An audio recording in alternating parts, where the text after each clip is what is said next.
¿Qué tal, amigo? Bienvenido a una nueva clase más de nuestro curso de educación cívica. Sí, el día de hoy es nuestra quinta clase de este tercer bimestre. Hoy vamos a hablar acerca de la dignidad humana y un poco acerca de los derechos humanos. Pero para comenzar, déjame preguntarte como siempre, ¿has notado en tu entorno situaciones que lleguen a atentar contra la dignidad humana? Si es así, te pido que puedas pensar por un momento en dos ejemplos.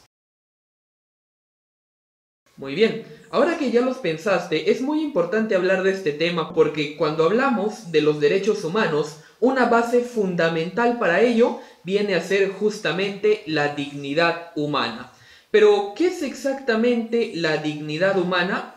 Bueno, la verdad es que no es fácil definir con exactitud el concepto de dignidad humana, pero sí podemos observar en la vida un montón de situaciones que nos pueden llegar a permitir reconocer en qué momentos no se respeta esta dignidad.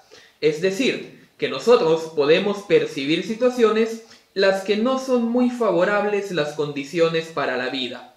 Estas pueden ser, por ejemplo, tanto sociales, así como también económicas. Es decir, son indignas. Entonces, podemos decir de que la dignidad humana se basa en la condición única y valiosa del respeto de la vida, por lo que se deben de cumplir necesariamente los derechos que llegan a protegerla. En su origen, este tenía prácticamente un fundamento religioso, es decir, que al ser Dios el principio de todas las cosas, entre las que se incluían a los seres humanos hechos a su imagen y semejanza. Por lo tanto, todos tienen un valor intrínseco y son iguales ante sus ojos. Pero más tarde, este concepto se desvió del carácter religioso y ahora se relaciona más bien con la naturaleza única de la especie humana. Como prácticamente cada ser humano posee ahora ese valor supremo, exige por lo tanto ser reconocido mediante una igualdad de derechos. Asimismo, estos derechos tienen que ser políticos y jurídicos, que se deben de disfrutar. Entonces, hablemos un poquito ahora acerca de algunas de las características que tienen los derechos humanos. En primer lugar, tenemos de que estos derechos son universales. ¿Por qué decimos que son universales? Porque nos corresponden a todos por el simple hecho de que somos personas. Sin importar, por ejemplo, nuestra condición de varón o mujer, nuestra cultura, nacionalidad o el sector social al cual llegamos a pertenecer. Otra característica que tienen los derechos humanos es que son naturales. Es decir, su origen no está en el Estado o en las leyes, sino que más bien se encuentra en la naturaleza o en la dignidad de la propia persona.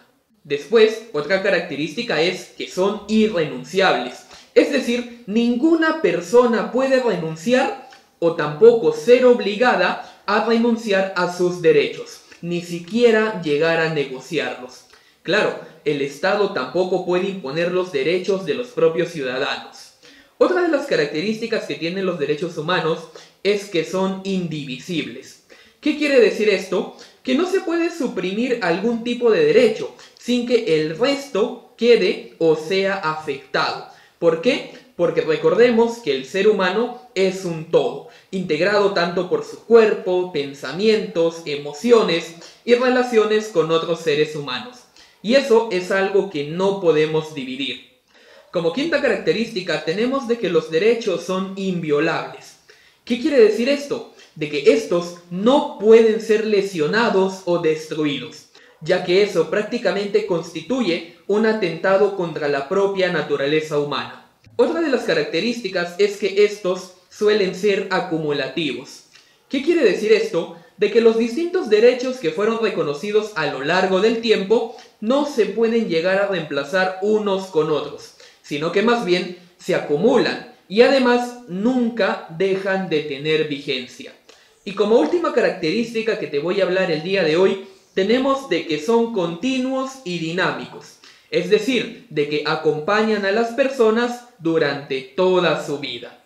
Entonces, ahora que hemos hablado un poquito acerca de las características de los derechos humanos, ha llegado el momento de conocer su historia, es decir, los derechos humanos.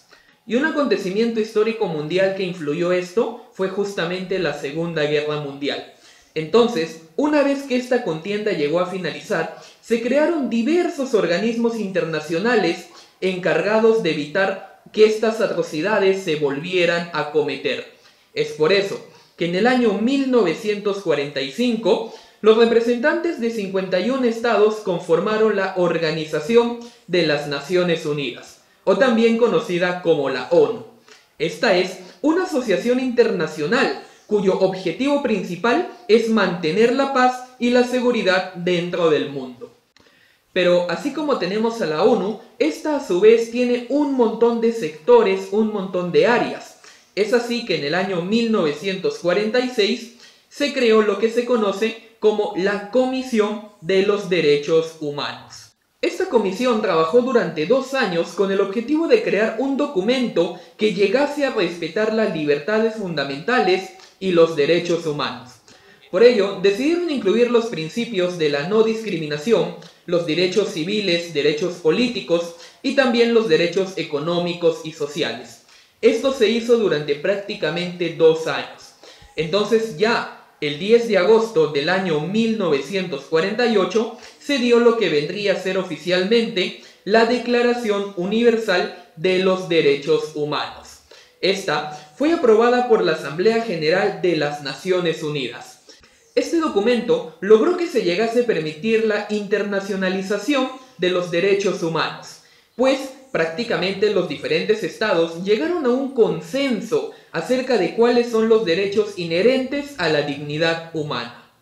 Entonces, así como la ONU, existen también otros pactos y convenciones. Estos son, por ejemplo, el Pacto Internacional de los Derechos Económicos, Sociales y Culturales. Después también tenemos al Pacto Internacional de los Derechos Civiles y Políticos. Y por último te menciono también a la Convención Americana sobre Derechos Humanos. Entonces, hasta aquí mi querido amigo de primer año, vamos a dejar nuestra clase del día de hoy. Espero de verdad que hayas aprendido mucho acerca de este tema. Y nos vemos en una siguiente lección. Hasta pronto.